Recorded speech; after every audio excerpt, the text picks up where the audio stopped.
अस्सलामुअलैकुम वरहमतुल्लाह। बहुत पुरुमीद कि मेरे क्लास 9 और प्री 9 के तमाम स्टूडेंट्स बख़ैर व आफ़ियत हैं। ख़ास तौर पर उनके वालिदैन से मुखातिब हूँ। जिस तरह आप तमाम लोग अपना पूरा पूरा कंट्रीब्यूशन कर रहे हैं बच्चों को टेक्नोलॉजी समझाने में और ज़ाहिर है टेक्नोलॉजी के ज़रिए उन तक ये तमाम लेक्चर्स पहुँचवाने में। खुदा से दुआ है कि आपकी इन तमाम कोशिश को यकीनन कामयाब करें। हमारी कोशिश अपने तौर पे ये रही है कि हम बहुत आसान अंदाज में, बहुत सिंपल करते हुए तमाम लेक्चर्स को प्रिपेयर करें और आप लोगों तक इंशाल्लाह पहुंचाएं। उम्मीद है कि लेक्चर्स आपके लिए बड़े मौजू साबित होंगे और न सिर्फ एक मौजू होंगे बल्कि इसका जो इम्पैक्ट है वो भी इंशाल्लाह बच्चों पर होगा। आपसे गुजारिश है कि आप उनकी तैयारी प्रॉपर तरीके से करवाएँ। ये वक्त जो कि मिल चुका है ये ज़ाया ना हो गवर्नमेंट की तरफ से, ख़ास तौर पर ऐसा ना हो कि बच्चों का जो पढ़ाई का मोमेंटम है वो कहीं ना कहीं डिस्टर्ब होता रहे। आगाज़ करते हैं क्लास। यूनिट 1 हमने शुरू किया था और उसका पिछला लेक्चर यानी कि लेक्चर 1 आप लोगों के साथ शेयर किया था। चैप्टर हमारा 1 है फिज़िकल क्वांटिटीज़ एंड मेजरमेंट। उसी के नेक्स्ट टॉपिक के साथ आगे कंटिन्यू करते हैं। आज को जो हमारा पहला टॉपिक की क्लास वो है फ़िज़िकल क्वांटिटीज़। कहता है ऑल मेजरेबल क्वांटिटीज़। पहली बात तो ये कि फ़िज़िकल क्वांटिटीज़ से मुराद क्या है। कह रहा है वो तमाम क्वांटिटीज़, वो तमाम चीज़ें जिनको हम मेजर कर सकते हैं, जिनको नाप सकते हैं, जिनको नापा जा सकता है, उनको फ़िज़िकल क्वांटिटीज़ बोला जाता है। जिस तरह से लेंथ यानी कि लंबाई, आप किसी भी चीज़ की लंबाई को सिंपली फाइंड आउट कर सकते हैं, देख सकते हैं कितना लंबा है, कितना छोटा है, कितना चौड़ा है, यानी कि पैमाइश उसकी की जा सकती है। इसी तरह से मैस यानी कि नॉर्मली वज़न कह रहे होते हैं मैस को, तो किसी भी बंदे का, किसी भी चीज़ का मैस हम कैलकुलेट कर सकते हैं, यानी कि मैस को मेजर किया जा सकता है। तो मैस और लेंथ ये दोनों क्या होगा जनाब, ये दोनों होगा आपके फ़िज़िकल क्वांटिटीज़। आगे है टेम्परेचर एंड टाइम। टेम्परेचर यानी कि दर्जा हरारत बिल्कुल मेजर हो सकता है। आपको पता है कि अगर किसी इलाके की गर्मी को देखना हो कि कितनी गर्मी है तो आप उसको मेजर कर सकते हैं। टाइम यानी कि वक्त, सिंपल सी बात है कि वक्त को भी हम कैलकुलेट देख सकते हैं, उसको देख सकते हैं कि उसकी वैल्यू किस वक्त क्या चल रही है। ठीक है जनाब। तो फिज़िकल क्वांटिटी हर उस क्वांटिटी को कहते हैं जिसको मेजर किया जा सके। जिसको ना मेजर किया जा सके ज़ाहिर है वो फिज़िकल क्वांटिटी नहीं हो सकती। फिज़िकल क्वांटिटीज़ के आगे हमारे पास कुछ टाइप्स हैं जिनमें नंबर 1 है बेस क्वांटिटी। कहता है base quantities are the quantities on the basis of which other quantities are expressed.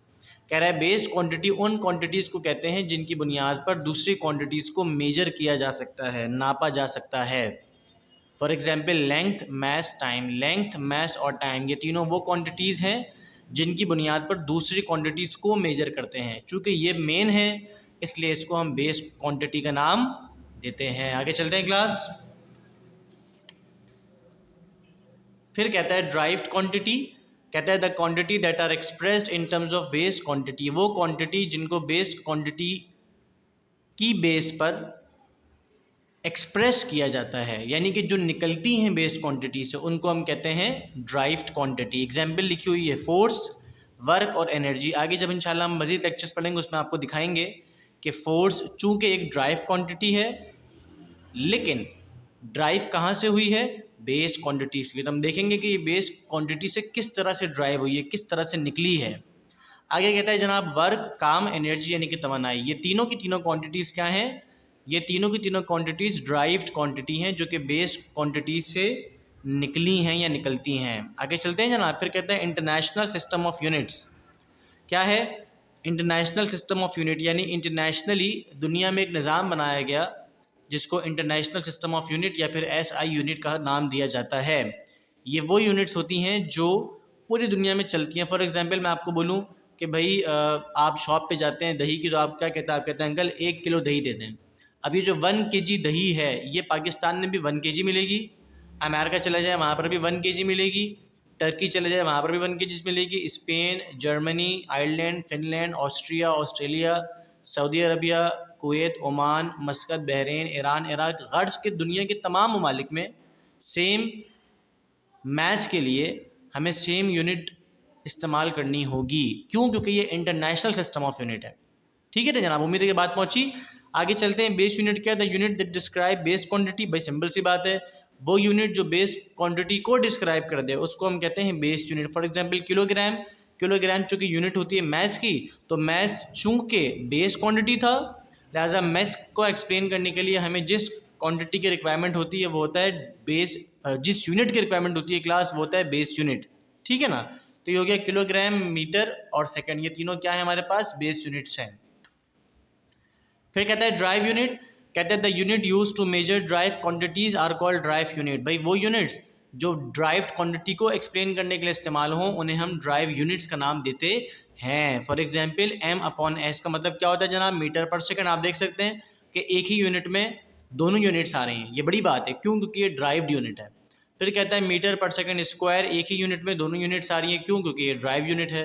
फिर कहता है न्यूटन, न्यूटन के अंदर तो बहुत सारी यूनिट्स आती हैं जो इंशाल्लाह हम आगे जाके डिस्क्राइब करेंगे और ड्राइव करेंगे। तो भाई सिंपल सी बात है कि वो यूनिट जो ड्राइव क्वांटिटी को एक्सप्लेन कर दे उन्हें हम ड्राइव यूनिट का नाम देते हैं। आगे चलते हैं क्लास, टॉपिक का नाम है प्रीफिक्सेस। कहता है प्रीफिक्सेस आर द वर्ड्स और letters added before SI unit. किसी भी एसआई यूनिट से पहले जिन वर्ड्स को या लेटर्स को हम लगाते हैं उन्हें प्रीफिक्सेस कहते हैं। क्यों, उसकी वजह ये होती है कि कोई ऐसी क्वांटिटी है, कोई ऐसी यूनिट है जो कि बहुत बड़ी है, बहुत ज़्यादा उसकी वैल्यू बड़ी आ रही है। अब चूँकि वैल्यू बड़ी आ रही है तो हम क्या करेंगे, अब उस बड़ी वैल्यू को छुपाने के लिए, उस बड़ी वैल्यू को आसान तरीके से पढ़ने के लिए हम कुछ अल्फ़ाबेट्स इस्तेमाल कर लेते हैं जिन्हें प्रीफिक्सेस का नाम दिया जाता है। अब वो जो अल्फ़ाबेट्स हैं या वो जो वर्ड्स हैं वो मैंने नीचे लिखे हैं एग्जाम्पल के तौर पर, जिसमें नंबर 1 है किलो, नंबर 2 है मेगा, नंबर 3 है गीगा और एंड सो ऑन। फिर आगे डिफरेंट दूसरी यूनिट्स भी हैं, डिफरेंट प्रीफिक्सेस भी हैं। तो इस तरह से सारी की सारी चीज़ें वर्कआउट करती हैं। आगे चलते हैं क्लास, आज का हमारा लास्ट टॉपिक जिसका नाम है साइंटिफिक नोटेशन। कहता है in scientific notation a number is expressed as some powers of 10 multiplied by a number between 1 and 10। क्या कह रहा है कि साइंटिफिक नोटेशन का मतलब ये होता है क्लास कि हम किसी भी वैल्यू को, किसी भी नंबर को 10 की पावर बनाकर शो करें। इसकी वजह क्या होती है, इसकी वजह ये होती है कि कोई बहुत बड़ी वैल्यू है तो वो शॉर्ट होकर पढ़ना आसान हो जाती है। मैं आपको इसकी एग्जाम्पल भी साथ साथ लिख के दिखाता हूँ। सपोज़ करें कि मेरे पास एक वैल्यू है, क्या वैल्यू है, सपोज़ करें वो वैल्यू मेरे पास जो है क्लास वो है 1000, ठीक है ना।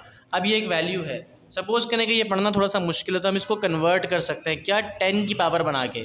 अभी मुझे इस वैल्यू के अंदर डेसिमल कहीं पे भी नहीं दिख रहा। जब भी कभी किसी वैल्यू में डेसिमल कहीं पर ना दिखे तो आपने अज्यूम करना है कि डेसिमल हमेशा एंड में होगा, अज्यूम कर लेना है। उसको मैं उठा के अगर पीछे लेके जाऊँ 1 2 3, कितना पीछे लेके गया, 1 पीछे, 3 मरतबा पीछे लेके जा चुका हूँ। लिहाजा जो 1 लिखा हुआ है इसको मैं ऐसे ही लिखूँगा, मल्टीप्लाई बनाऊँगा, 10 लिखूँगा और चूँकि 3 मरतबा पीछे लेकर गया था लिहाजा ऊपर 10 की पावर क्या लिख दूँगा, 3। अब जो चीज़ ये लिखी हुई है वही चीज़ ये भी है, दोनों चीज़ें सेम है, इज इक्वल टू है। फ़र्क क्या है कि ये सिंपल वैल्यू है, ये साइंटिफिक नोटेशन वाली वैल्यू है, ठीक है। अब ये जो 10 की पावर 3 मल्टीप्लाई 1 लिखा हुआ है इसको हम यूँ भी लिख सकते हैं।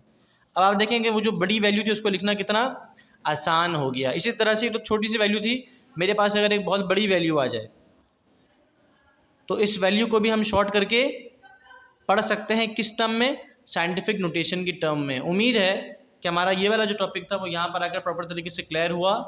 किसी भी किस्म का कोई भी क्वेश्चन हो, you are always welcome to ask, आप मुझसे पूछ सकते हैं ताकि किसी किस्म को गैप ना रहे। ख़ास तौर पर वालिदैन जो कि इंतहाई कंट्रीब्यूशन कर रहे हैं, बच्चों के साथ साथ चीज़ों को देख रहे हैं, वर्कआउट कर रहे हैं। उम्मीद है कि आपकी तरफ से मुकम्मल सपोर्ट हमें इंशाल्लाह मिलता रहे और हम इसी तरह से चीज़ों को आगे अच्छे अंदाज में फैलाते रहें, समझाते रहें, बनाते रहें।